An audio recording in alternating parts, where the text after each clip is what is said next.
Merci de nous retrouver après ce documentaire en immersion à l'ESIAM de Mauléon et avec nos invités sur ce plateau, Marianne. Oui, Pascal, pour aller plus loin, nous sommes avec Daniel 19. Bonjour, vous travaillez au sein de l'ESIAM de Mauléon. C'est donc cette entreprise solidaire d'initiative et d'action moléonaise qui est située dans les Deux-Sèvres. On a pu la suivre à travers ce documentaire et vous avez participé au lancement de cette aventure. Vous nous en direz plus.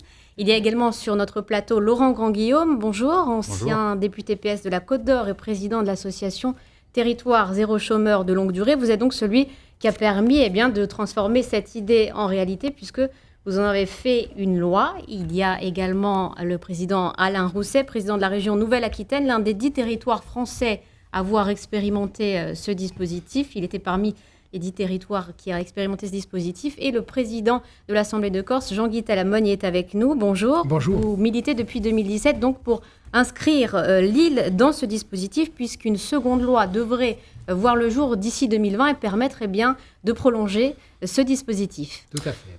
Alors Laurent Grand-Guillaume, à tout honneur, tout seigneur, tout honneur, vous êtes à l'origine de cette loi votée en 2016. Il faut préciser qu'elle a été votée à l'unanimité du Sénat et de l'Assemblée nationale, mais avant qu'il y ait cette unanimité, ça n'a pas été facile.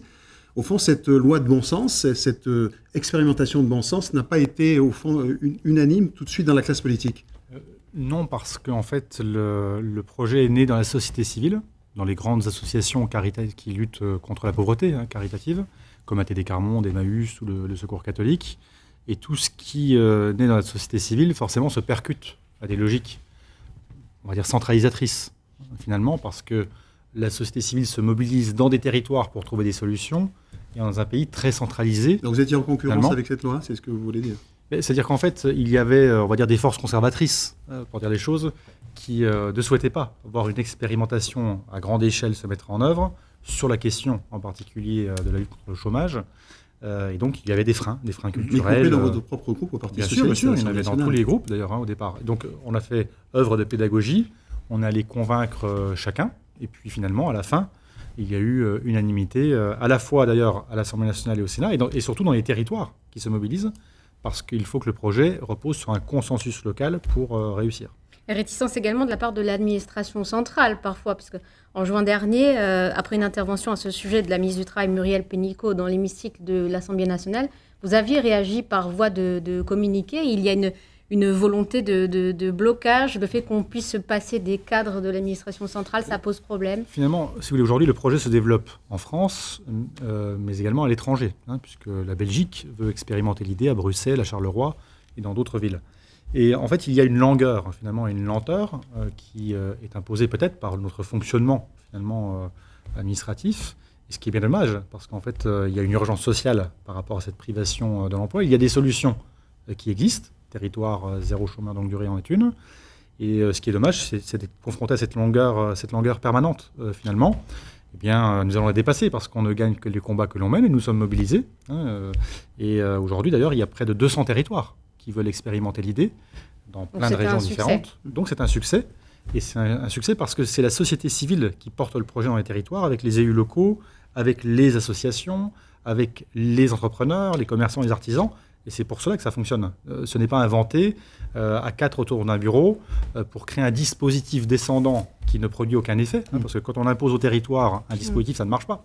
Parce que le dispositif n'est pas cadré pour fonctionner dans cette diversité qui est dans notre pays. Donc, là, on part des territoires.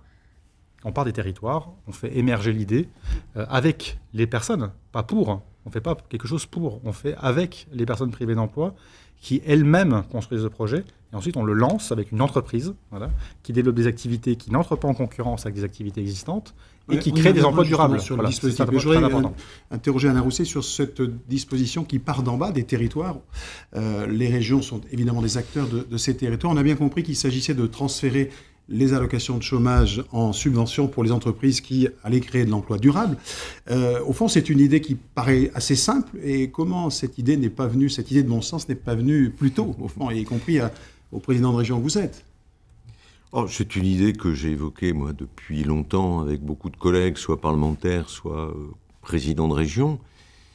mais comme l'a dit mon collègue Sétudiné, qui met en cause le dispositif existant. J'indemnise les chômeurs, à la limite, pour rester chômeurs. Hein, alors, ne nous méprenons pas sur ce que je dis. Il est important d'indemniser. Ça ne concerne pas tous les chômeurs. Ça concerne notamment les chômeurs de longue durée. Qui sont volontaires aussi. Oui, et puis celles et ceux qui sont très éloignés du travail par le temps de chômage. Donc il faut un sas de décompression, un sas de formation. Et effectivement, ce qui se passe à Mauléon, dans les Deux-Sèvres, est effectivement une expérience intéressante. Je rappelle que Territoire Zéro Chômeur est présidé par un capitaine d'industrie qui s'appelle Louis Gallois. C'est pas n'importe qui. Une référence, oui. C'est pas n'importe qui dans le monde de l'industrie. Donc, il y a là un choix important. La région accompagne, comme elle accompagne l'ensemble des entreprises sociales et solidaires, comme elle accompagne les expérimentations de retour à l'emploi, puisque on est chargé de cela dans le cadre des compétences aujourd'hui qui sont dévolues aux régions. Mais il est évident que ce système des entreprises à but d'emploi, je récupère le montant des indemnités qui seraient versées pour les transformer en travail, pour les transformer pour faire court en dignité. Pour faire court en dignité. Donc j'apprends par exemple à refaire des meubles, c'est le cas de Mauléon, à partir de récupération de bois, j'apprends à partir de récupération. C'est pas en concurrence avec les activités économiques du monde de la concurrence. Il faut absolument que ce soit des activités non concurrentielles. C'est des activités non concurrentielles qui peuvent un jour d'ailleurs, si elles montent en puissance après la formation des salariés, rentrer, comme ça se passe dans les entreprises d'insertion, rentrer dans le monde concurrentiel. Mais à ce moment-là, on a réussi. On a réussi à sortir de la difficulté, de la misère, voire de situations psychologiques extrêmement compliquées des personnes, pour les amener dans des emplois en conformité avec ce qui se vit au niveau de la société. On peut peut-être poser la question en dernier 19, puisque vous êtes, vous travaillez à l'ESIAM, vous avez été donc candidate à cette expérience. Expliquez-nous un peu votre parcours. Voilà, j'avais été une rupture conventionnelle qui s'était très mal passée, et puis je suis arrivée dans j'étais en RH, donc je suis arrivée dans cette expérimentation. Au départ, la loi n'était pas arrivée, n'était pas passée, c'était en 2016. Je me suis inscrite à Pôle emploi Bressuire, et là j'ai découvert cette aventure-là qui se lançait par les médias, parce que je travaillais moi plutôt en Vendée, et intéressée pour cela, mais plutôt en tant que bénévole. Et finalement, non, je me suis pris au jeu et je suis rentrée dans l'expérimentation en tant que bénévole, comme les 16 premiers qui sont arrivés. Avant que la loi soit passée, il y avait toute une équipe de bénévoles. On se réunissait toutes les semaines, on préparait, on est allé à Paris aussi manifester. On était vraiment pour soutenir le projet, on y croyait. Et à la fin de compte, ça s'est réalisé au 1er janvier 2017 pour Mauléon. 16 personnes sont arrivées dans un bâtiment prêté par la municipalité. Parce que là aussi, rien ne se fait si la municipalité, c'est comme vous l'avez dit, c'est au cœur que tout a été travaillé. Et ça, il faut qu'il y ait un investissement des collectivités locales, communauté commune, municipalité.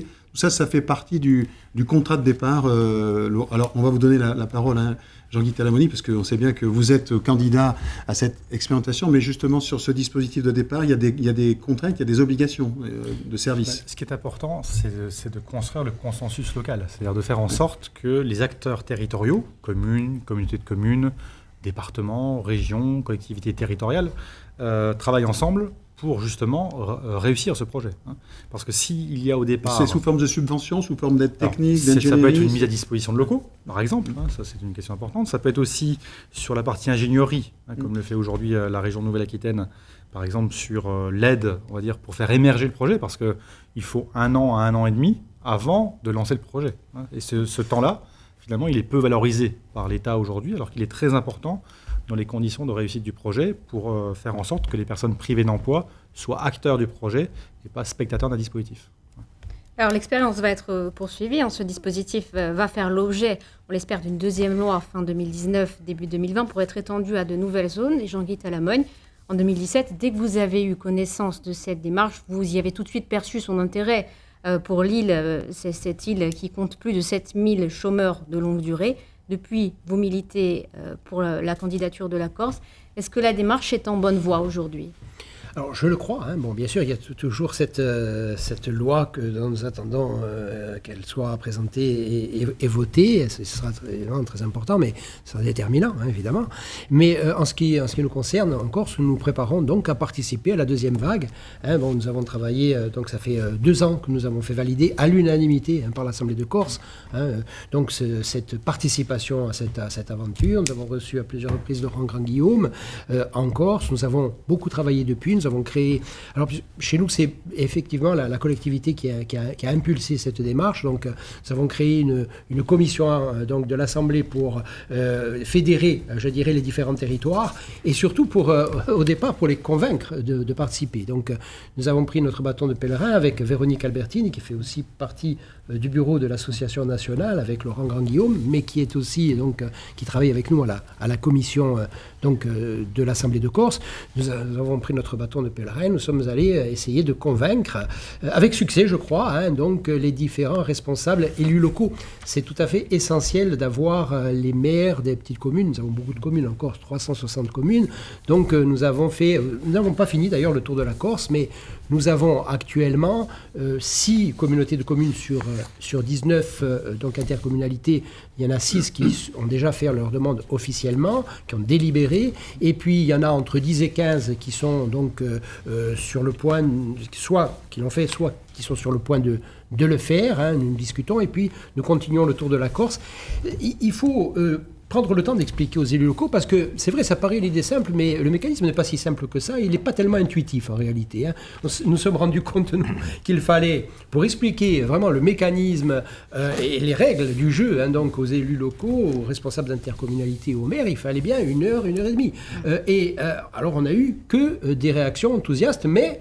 Pas au bout d'un quart d'heure. Pourquoi ? Parce qu'il ne faut pas qu'il y ait de surcoût pour les collectivités, oui, c'est voilà. Ce que vous craignez ? Et puis, bien sûr qu'il y a une méfiance. On se dit, oui, mais alors, est-ce que ça ne va pas faire concurrencer les activités existantes ? Alors, on leur explique que non, que précisément, oui, mais alors, mais comment ? Mais alors, dans 5 ans, qu'est-ce qui va ? Alors, nous avons donc à leur expliquer un certain nombre de choses, mais c'est vrai qu'il faut une discussion avec les maires. Alors, les maires, c'est essentiel, les maires des petites communes, c'est essentiel parce que la population ciblée est souvent une population qui est soit déjà en état d'exclusion, soit en voie d'exclusion.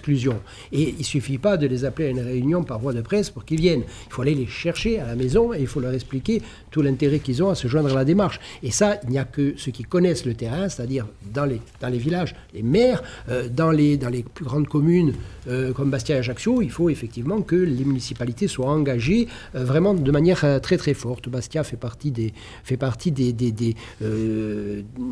aujourd'hui des élus des communautés qui vont participer à ça, mais disons que le niveau le plus pertinent semble être de manière générale la communauté de communes, même s'il peut y avoir, c'est vrai, un arrondissement de Paris, il peut y avoir d'autres, mais la communauté de communes nous paraît être, en tout cas s'agissant de la Corse, Combien de territoires ont manifesté leur intérêt sur l'île ? Alors sur l'île, sur les 19 intercommunalités, il y en a entre 10 et 15 qui sont soit qui ont déjà délibéré, soit qui sont sur le point de le faire, et nous n'avons pas sollicité parce que ils ne viennent pas naturellement en fait, demander qu'on leur explique. Donc il faut faire le tour de la Corse. Ce tour de la Corse n'a pas été encore complètement terminé, mais enfin disons que sur 19, nous en avons déjà, je pense, une quinzaine qui sont tout à fait convaincus, 6 qui ont fait les démarches, qui ont délibéré de manière tout à fait claire. Donc il nous reste encore, je pense, quelques semaines de travail pour convaincre, parce que nous n'avons eu aucun refus en réalité. C'est-à-dire dès l'instant où on prend le temps d'expliquer aux élus comment ça marche, en fait, c'est un enthousiasme qui ne vient pas immédiatement, mais qui, au bout d'1 heure et 1 heure et demie, se manifeste de manière très claire. Vous avez fait ce travail de VRP, dont on entend dire, Jean-Guy Talamogne, que tout le monde est d'accord. Vous l'avez fait. Alors, on va parler de l'ESIAM, qui est sur votre territoire, Nouvelle-Aquitaine. Vous y avez été, vous le soutenez, la région le soutient. Est-ce que vous faites ce travail aussi de pédagogie On a une vingtaine de territoires à l'échelle de la grande région, de la Nouvelle-Aquitaine, qui sont candidats à ce type d'expérimentation. Que ce soit dans le Touarçais, que ce soit Castillon-la-Bataille, que ce soit...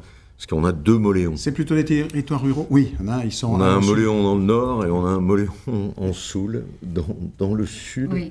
qui se sont jumelés d'ailleurs. Complètement, oui. Qui se Tout sont à fait. jumelés et qui ont fait des coopérations. Ce sont souvent des territoires qui rencontrent, comme le dit Jean-Guy Talamoni, des difficultés plus importantes que d'autres, qui ont des volontés collectives de solidarité, et sur lesquelles les communes et les intercommunalités ont une volonté de se retrousser les manches aussi pour mettre, comme on l'a vu sur Mauléon dans les Deux-Sèvres, des bâtiments à disposition, mobiliser parfois les services de la mairie, l'ingénierie de la mairie. Et la région, Laurent Guillaume le disait tout à l'heure, est là pour accompagner l'ingénierie de ces territoires.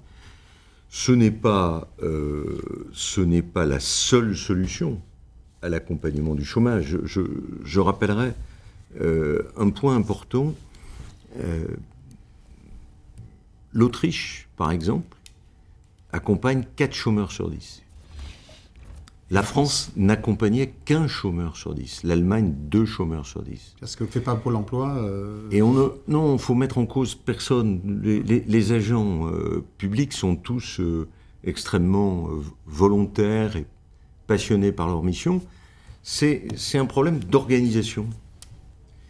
Aujourd'hui, on a 43 milliards d'euros qui vont à l'indemnisation des chômeurs. Ces 43 milliards d'euros sont à destination des indemnisations des chômeurs. Et l'idée des entreprises à but d'emploi, l'idée de ces territoires zéro chômeur, c'est de prendre une partie relativement faible de ces indemnisations pour les transformer en salaires liés à des emplois et liés à de la formation. Donc c'est extrêmement vertueux, surtout dans ce que l'on entend ici ou là en direction des chômeurs. Donc la région a une panoplie. Elle forme, elle essaye de rapprocher les demandeurs d'emploi formés des demandes des entreprises. On est dans un pays, enfin, notre pays, la France, où les entreprises ont des difficultés à recruter. Donc, tout cela fait partie aussi, y compris les entreprises du bâtiment, y compris dans des niveaux de formation qui sont relativement, j'allais dire moyens, n'y voyez pas de côté péjoratif. Les entreprises du bâtiment, l'artisanat, etc. Donc, il y a dans ces territoires zéro chômeur, dans ces entreprises à but d'emploi, d'abord un sas de respect à l'égard des personnes. Respect à l'égard des personnes. Je travaille, je donne un peu de mon temps et de ma personne pour avoir une rémunération. Il y a ensuite une formation. Une formation qui peut être une formation technique, une formation sur le tas. Comment à partir de bois dont je peux être doté, je vais faire des meubles, je vais inventer des meubles. Comment je vais, à partir de chutes de tissus... Bon, ça, c'est le travail des entreprises. C'est le cas de ces entreprises à but d'emploi. Parce qu'il faut être... C'est le choix de chaque salarié. C'est le choix de chaque salarié. C'est aussi l'invention dans chaque territoire. Ce que disait Laurent Guillaume tout à l'heure, c'est aussi que les solutions aux difficultés, aux déclassements, elles viennent des territoires.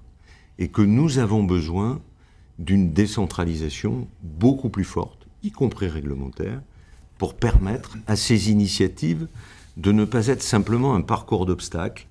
Moi, j'ai été législateur, à un moment donné, je suis surpris qu'il faille une deuxième loi pour développer cela. Les grandes réformes, elles ne viennent pas forcément des lois. Elles viennent aussi d'un certain nombre de pratiques. Et on l'a encore redit ce matin au Premier ministre qui venait au Congrès des régions. Voilà, enfin, un pays centralisé est un pays qui a des boulets aux pieds. Et il a singulièrement des boulets sociaux et économiques.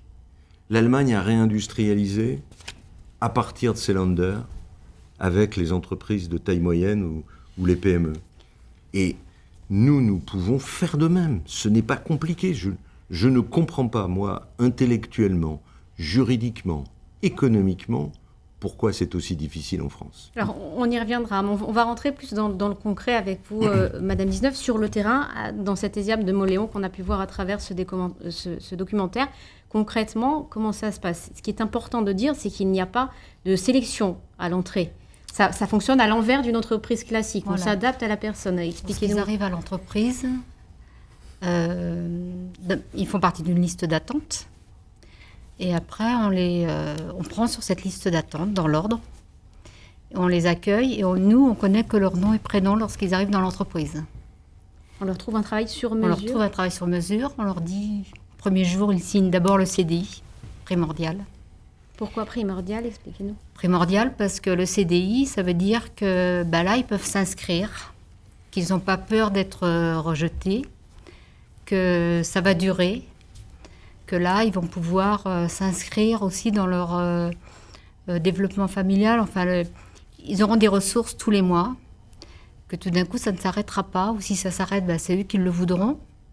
Mais nous, de notre part, l'entreprise s'engage avec eux, qu'on n'a pas fait de tests d'embauche, qu'on ne connaît pas leurs problèmes physiques, et ça va être ça justement, leurs problèmes physiques, leurs problèmes psychologiques, leurs problèmes, toutes les difficultés qu'ils avaient pour se mettre dans un environnement dit normal de travail. Et bien là, non, on va prendre le temps de les adapter, ils choisissent leur temps de travail.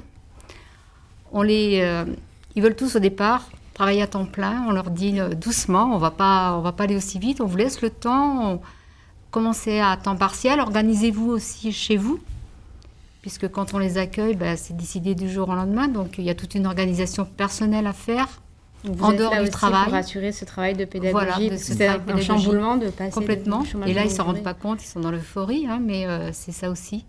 Et voilà, on s'adapte, on change le contrat de travail, on les réadapte le contrat de travail. Et dans un premier temps, on leur fait découvrir les différentes activités qui sont maintenant à l'ESIAM, dans l'entreprise. Alors justement, l'expérience à 2 ans, à l'ESIAM de Mauléon, combien de personnes ont été embauchées? Et vous dites qu'il y a une liste d'attente, il y a encore des gens qui attendent un CDI? Alors la liste d'attente, bien entendu, ça fait boule de neige. Donc on est arrivé à l'exhaustivité par rapport au dossier de candidature de départ de l'ESIAM. Mais maintenant, il y a toujours qui se réinscrivent dans cette liste d'attente. 93 salariés au total depuis 2017. Et il y en a 12 qui sont sortis. 12 sorties positives, 2 en retraite, mais les autres sont sorties positives. Sortie positive, c'est-à-dire qu'ils ont trouvé un emploi en dehors de... Ils ont trouvé un emploi. Il y en a d'autres qui ne se sont pas non plus retrouvés dans le système, parce que travailler aussi à ce rythme-là, il y en a qui se sont dit, finalement non, le système classique me convient plus, je ne m'y retrouve pas. Et ça peut être ça aussi. Laurent Ganguillaume, vous êtes encore une fois l'initiateur. Quand vous entendez ce que dit Daniel 19, je trouve que vous dites, ça y est, c'est quand même, on a réussi, le pari réussi. On a réussi, d'autant plus que dans 4 des 10 territoires actuellement, on est à l'exhaustivité. Moi, je n'imaginais pas en 2016 que, donc en 2019, on en serait là, puisqu'en fait, c'était le parcours du combattant pour y arriver, et d'autant plus dans les territoires, parce qu'il a fallu tout créer, et l'entreprise d'abord. Donc oui, une réussite. Je crois qu'on est le projet le plus évalué en France. Nous avons une évaluation d'un conseil scientifique, nous avons une évaluation de la DARES, et nous avons maintenant une mission spéciale de l'IGAS-IGF qui nous évalue. Donc en fait, si vous voulez, les résultats... Sur quels critères vous êtes évalué? Alors, on est évalué sur à la fois le nombre d'embauches, le taux de sortie, enfin tout ce que l'on veut en fait. Ouais. Il y aura toutes les variables possibles et imaginables. Donc on ne va pas manquer d'évaluation, parce qu'on en a beaucoup, d'ailleurs même beaucoup trop, quelque part. Ce qui est important, c'est de faire. Et comme le disait très bien le président Alain Rousset, la difficulté, c'est qu'on le voit bien, c'est qu'il faut démontrer en permanence alors que nous réussissons. Et il est plus facile aujourd'hui de discuter avec certains acteurs aux États-Unis et des très grands chercheurs américains, par exemple, qui comprennent tout à fait comment fonctionne le projet, l'expérimentation, et qui nous expliquent comment on peut progresser, comment on peut encore aller plus loin. Voilà. et qui ne nous dresse pas, comme on l'entend souvent aujourd'hui en France, les conditions qui vont faire qu'on va échouer. Non, ça vous agace qu'il y ait encore ces réticences Alain Rousset dit, je suis consterné, presque concerné de voir qu'il faille une deuxième loi. C'est agaçant. Et d'ailleurs, oui, il faut s'interroger sur la question du pouvoir réglementaire dans les territoires. Après tout, c'est plus efficace de prendre certaines décisions dans le territoire même où se déroule l'action que de l'inventer à 4 autour d'une table à Paris. Et quand je vois l'énergie qui est déployée, par exemple, par le président Jean-Guy Talamoni en Corse, avec l'Assemblée de Corse, avec la commission ad hoc qui a été créée, la présentation dans toutes les communautés de communes, petit à petit, l'énergie qui est déployée dans les communautés de communes pour inventer le projet, pour mobiliser les personnes privées d'emploi, comme je l'ai vu à Corté, avec tous les acteurs, oui, c'est formidable de voir toute cette énergie-là. Donc, il ne faut pas gâcher cette énergie. Or, plus on monte dans les strates, plus on gâche cette énergie. Ça ne veut pas dire qu'on n'a pas besoin, à un moment donné, de se coordonner. Il faut des coordinations.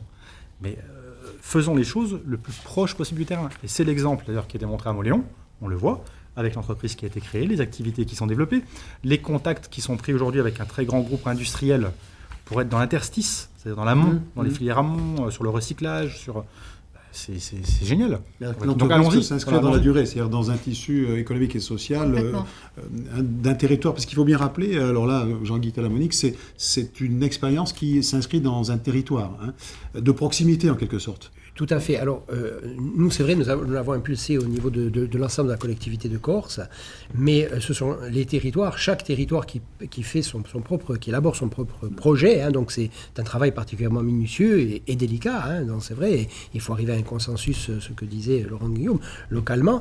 Et bien entendu, nous, je dirais, au niveau de la collectivité, ce que nous voudrions, c'est pouvoir présenter la candidature globale de la Corse, compte tenu du fait que tous les territoires de Corse sont dans une situation sociale qui justifie qu'une telle démarche soit appliquée. En fait, c'est intéressant pour toute la Corse, vraiment. Bon, il faut savoir quand même que la situation sociale de la Corse est très dégradée.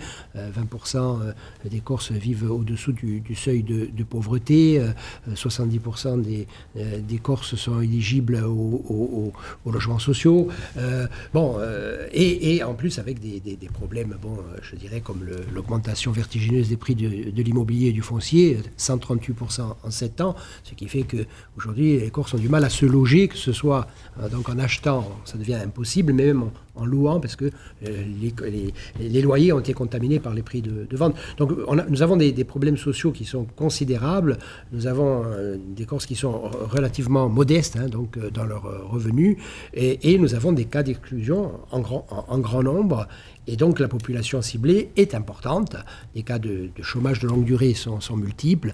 Et donc vraiment notre ambition donc, à la collectivité de Corse, ce serait de pouvoir, en fédérant tous les projets locaux des territoires, présenter la candidature globale de la Corse, donc le moment venu. Et puis il y a toujours, c'est vrai, cette loi qui, c'est vrai, ça paraît étonnant, presque scandaleux, que l'on soit dans l'incertitude à cet égard. Compte tenu du fait qu'aujourd'hui, il ne s'agit pas d'une expérimentation, il ne s'agit plus d'une expérimentation, puisqu'il y a une première vague qui a parfaitement marché, avec des territoires, pour un certain nombre d'entre eux, qui sont arrivés à l'exhaustivité, et on en est toujours à se demander si nous allons bénéficier d'une seconde loi pour poursuivre cette aventure. Je veux dire, c'est incroyable. Justement, Jean-Guy Talamoni, je voudrais revenir sur cet épisode qui interroge tout de même. Cet été, les représentants de l'État sur l'île ont demandé à la communauté de communes Sud-Corse de retirer sa candidature du programme national, ce qui a fait bien sûr bondir la majorité territoriale. Est-ce que vous pouvez nous expliquer ce qui s'est passé ? La préfète s'est ravisée finalement. Alors, difficile à expliquer, parce que c'est inexplicable. Si vous voulez, vous savez, la sous-préfète, sur délégation de la préfète, et qui écrit donc au président de la communauté de communes Sud-Corse en lui demandant de bien vouloir retirer la délibération par laquelle il fait acte de candidature à territoire zéro chômeur de longue durée, en lui expliquant qu'il n'est pas compétent pour ce faire. Alors même que des quantités importantes de communautés de communes avaient déjà délibéré en ce sens et avaient déjà engagé donc la démarche, en Corse même, Donc c'est quelque chose de tout à fait inexplicable, si ça n'est, je dirais, une attitude de vendetta à l'égard de notre majorité. On ne peut pas l'expliquer autrement, c'est absurde. Nous avons évidemment publié cette lettre avec évidemment l'indignation qu'elle appelait de notre part. Et donc le lendemain, il y a eu un communiqué de la préfecture qui disait non, mais l'État soutient Territoire zéro chômeur de longue durée. Bon, nous sommes heureux d'en prendre acte. Après tout, bon, la raison peut aussi finir par triompher, mais enfin, c'est quand même assez étrange de voir des choses pareilles. Alain Rousset, Jean-Guy Talamoni a demandé à ce que toute la Corse soit éligible à cette expérimentation. Ça pourrait être au fond le cas des chômeurs de longue durée. Il y en a partout aussi en Nouvelle-Aquitaine. On peut considérer que le dispositif ne cible pas des territoires. Complètement. Simplement, ce qu'il faut voir, face à notre problème du chômage et en face notre problème des entreprises qui n'arrivent pas à recruter, le paradoxe est apparent. Le paradoxe est apparent, il n'y a pas de vase communicant. Quand vous êtes au chômage depuis 3, 4 ou 5 ans, vous ne pouvez pas vous retrouver soit derrière un ordinateur, soit derrière une machine à commande numérique, comme ça. Enfin, c'est évident. Hein. Donc, il y a des SAS à mettre en place. Ce sont des SAS soit en formation, en qualification. Je change de métier. Je me forme pour ça.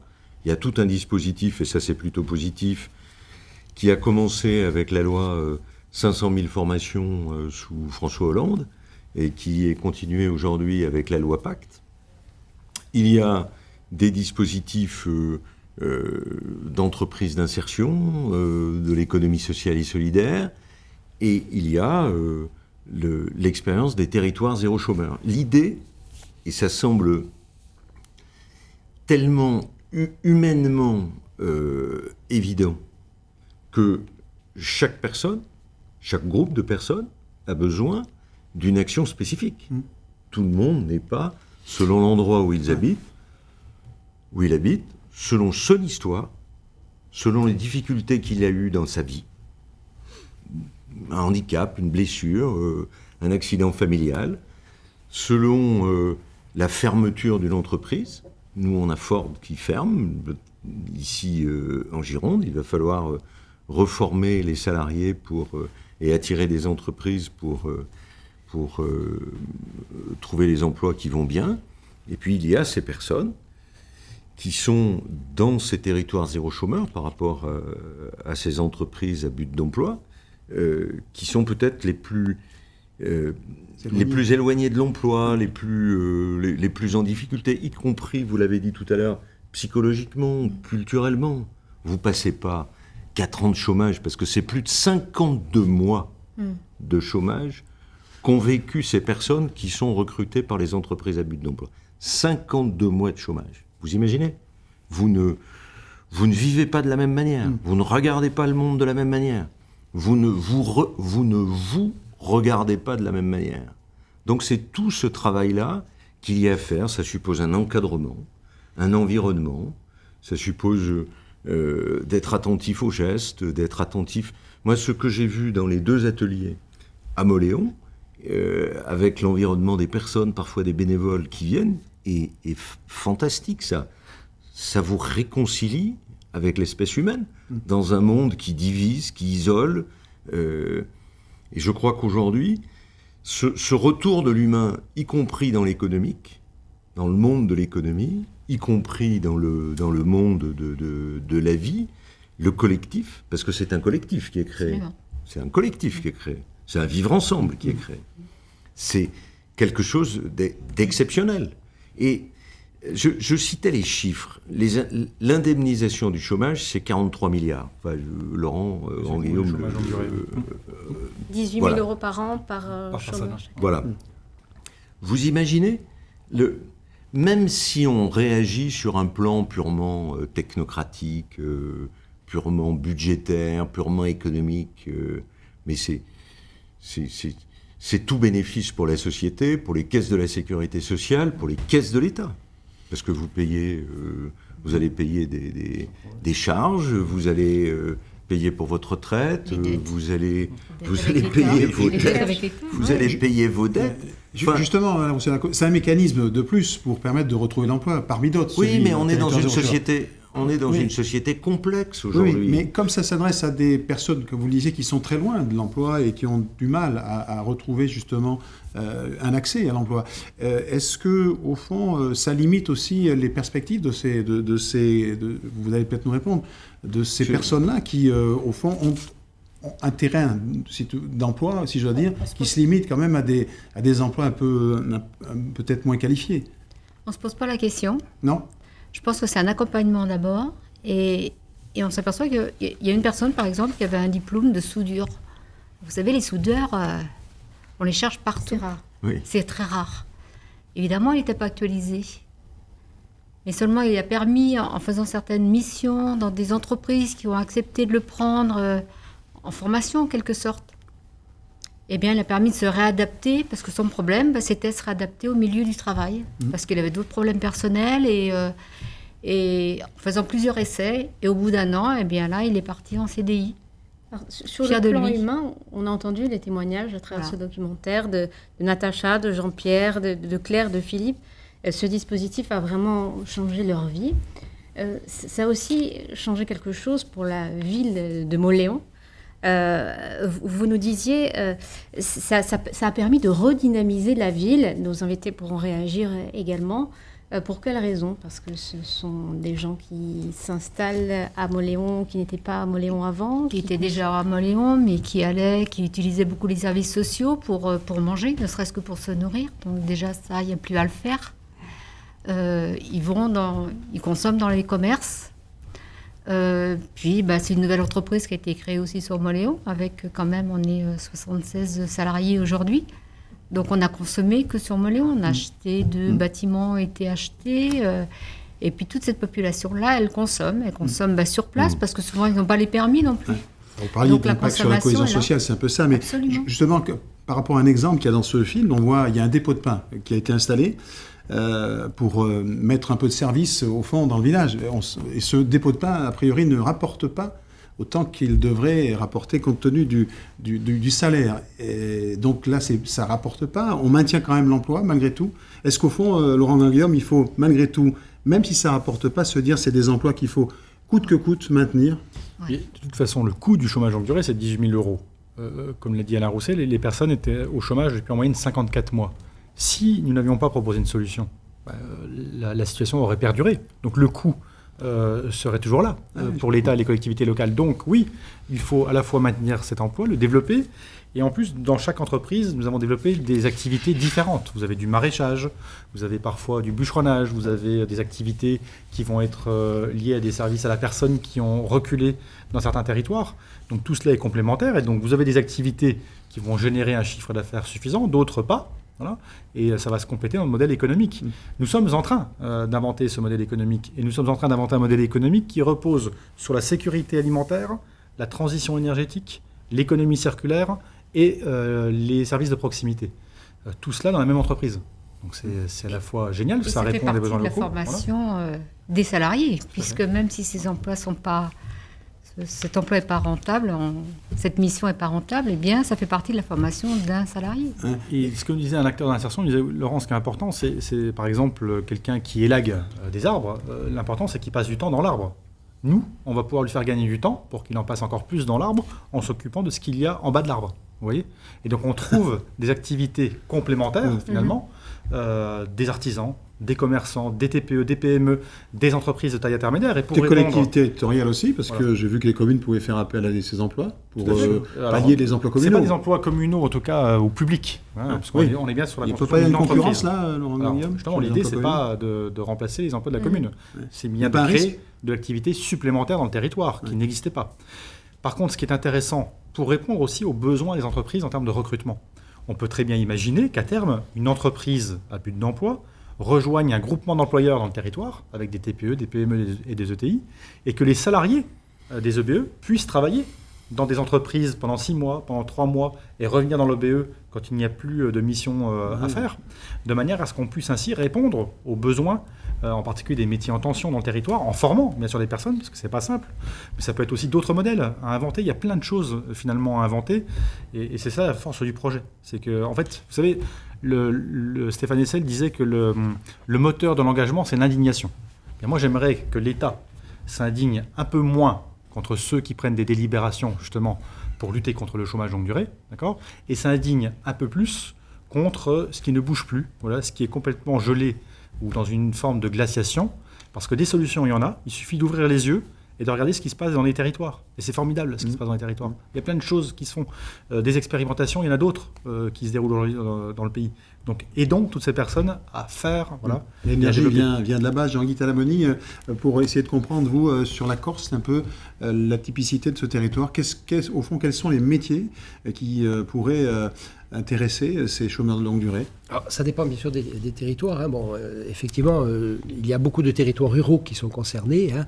Et donc là, on voit par exemple que certains services à la personne n'ont pas aujourd'hui, ne sont pas assurés aujourd'hui. Hein. Donc, dans certains cas, par exemple, la garde de personnes la nuit, par exemple, dans certains endroits. Et on voit bien ce qui pourrait être fait. Mais bien entendu, il ne suffit pas d'identifier. Dans ce domaine-là, sur l'aide à la personne, il y a un vrai déficit. Donc il y a un vrai. Ça pourrait répondre à ce déficit. Bien sûr qu'il y a des services d'aide à la personne, mais on voit bien qu'il y a à un moment donné des manques. Et alors c'est un exemple, hein, parce qu'il peut y avoir. Et puis surtout, il ne suffit pas de lister les activités qui potentiellement peuvent être lancées. Il faut aussi avoir la population ciblée et les compétences déjà acquises ou que les personnes concernées sont prêtes à acquérir, puisqu'on leur demande mais qu'est-ce que vous savez faire ? Qu'est-ce que vous êtes prêt à apprendre à faire ? Et donc, il faut ensuite mettre en relation, je dirais, ces deux inventaires, si je puis m'exprimer ainsi, c'est-à-dire, d'abord, eh bien, les possibilités concrètes, humaines de travail, hein, et vraiment de travail, pas seulement d'emploi, et puis les activités qui ne sont pas assurées par le secteur marchand et par le secteur administratif aussi, puisqu'il y a aussi, bien sûr, les pouvoirs publics. Donc voilà, et après, il faut mettre tout cela en relation. C'est un travail considérable qui, encore une fois, se fait au niveau des territoires et non pas au niveau de l'ensemble de la Corse, mais qui avance. En tout cas, il faut y mettre toute son énergie parce que ce qu'il y a d'essentiel, c'est que c'est quand même miraculeux. Ça ne marcherait que pour une personne. Et on sait que ça a marché pour un grand nombre de personnes. Mais ça marcherait que pour... D'ailleurs, Laurent Guillaume, combien de personnes ? On est à 850... sur les 10 territoires. 850 salariés en contrat à durée indéterminée, sur 10 territoires qui, on va dire, sont composés de 5 à 10 000 habitants. Hein, c'est-à-dire que voilà, ça montre la puissance quand même du projet dans le territoire concerné, parce que dans certains territoires, vous avez 120, 150 personnes au chômage longue durée. Et lorsque l'on sait la charge, je dirais, même d'émotions positives au moment de la signature du contrat. On l'a bien vu, hein, notamment dans les reportages qui ont été faits, au moment le CDI, mais le CDI, c'est le sésame, c'est le retour dans une vie civile normale, sa possibilité d'emprunter et de participer à l'économie aussi, parce que c'est aussi un projet économique, mais c'est aussi une question humaine. Quelqu'un que l'on sort de l'exclusion et que l'on fait revenir dans la vie tout court, c'est quelque chose d'extraordinaire. Donc je veux dire, vraiment, à ce stade-là, on se demande encore comment on peut discuter pour faire passer cette loi. Et justement, Jean-Guy Talamoni, vous nous disiez, vous avez sillonné l'île, enfin, vous allez continuer, vous avez rencontré beaucoup d'élus, vous avez beaucoup discuté. Est-ce que vous avez rencontré des habitants également et comment ça a été perçu sur l'île ? Alors, par ces habitants. Nous avons rencontré, y compris des personnes qui sont concernées directement, hein, parce qu'en situation de chômage de longue durée, mais il est pas facile donc de les avoir dans le cadre d'une réunion, parce que elles ne viennent pas. Bon, dans le Cap, on avait fait une réunion annoncée par voie d'affiche, par voie de presse. Bon, il y a eu effectivement un certain nombre de personnes qui sont venues et qui correspondaient évidemment au profil, mais pas forcément. C'était pas la population prioritaire, parce que la population prioritaire, finalement, c'est celle qui vit aujourd'hui le plus mal, c'est celle qui est carrément... Là, nous avons eu des gens qui étaient capables d'expliquer leurs perspectives, qui avaient eu un problème professionnel, même grave, mais qui avaient encore la force en eux de rebondir pour peu d'être un petit peu aidé. Mais après, il y a des populations qui sont en grande détresse et qui nécessitent beaucoup plus d'efforts. Donc, il y a beaucoup de cas de figure très différents. Alors, on en a rencontré, y compris d'ailleurs dans les quartiers de Bastia. Il n'y a pas que d'ailleurs que le milieu rural. Hein. Mais c'est un travail vraiment... Il faut vraiment convaincre les élus locaux. C'est pas au niveau territorial que ça peut être fait par l'exécutif de la collectivité ou par le président de l'Assemblée. Là, il faut vraiment qu'il y ait un maillage de terrain avec les élus, avec les maires, les conseillers municipaux. Il faut aller chercher à la maison ceux qui sont concernés par cette démarche. Alors, Laurent Grand-Guillaume disait que c'était un système vertueux qui a vocation, c'est un modèle qui a vocation à se développer. Alain Rousset, on voit bien qu'au fond, vous êtes dans une région où il y a aussi des grandes disparités. Vous avez des grandes entreprises aujourd'hui, ici à Bordeaux, dans la métropole. Là, on n'est pas dans le monde rural, on est dans le monde métropolitain. Il y a de la difficulté. Est-ce que ces grandes entreprises ne peuvent pas, au fond, aussi amener leur pierre à l'édifice? Parce que là, on parle de petites entreprises qui créent de l'emploi, qui cherchent à mailler le terrain, les territoires, mais il y a aussi des grosses entreprises. Vous êtes dans un territoire où il y a une grande métropole. Est-ce que ces grandes entreprises n'ont pas un rôle à jouer dans ce dispositif, Alain Rousset? Le monde de l'entreprise classique, qu'elle soit grande, moyenne, a son rôle à jouer, bien sûr. Et je pense, quand je regarde le monde des chefs d'entreprise de la région, il y a la volonté de s'impliquer aussi dans la vie sociale des territoires. Comment un cadre, une après-midi par semaine, peut aller accompagner une entreprise d'insertion. Comment un salarié, enfin ça c'est aussi mon idée, mais je n'arrive pas à la faire prospérer.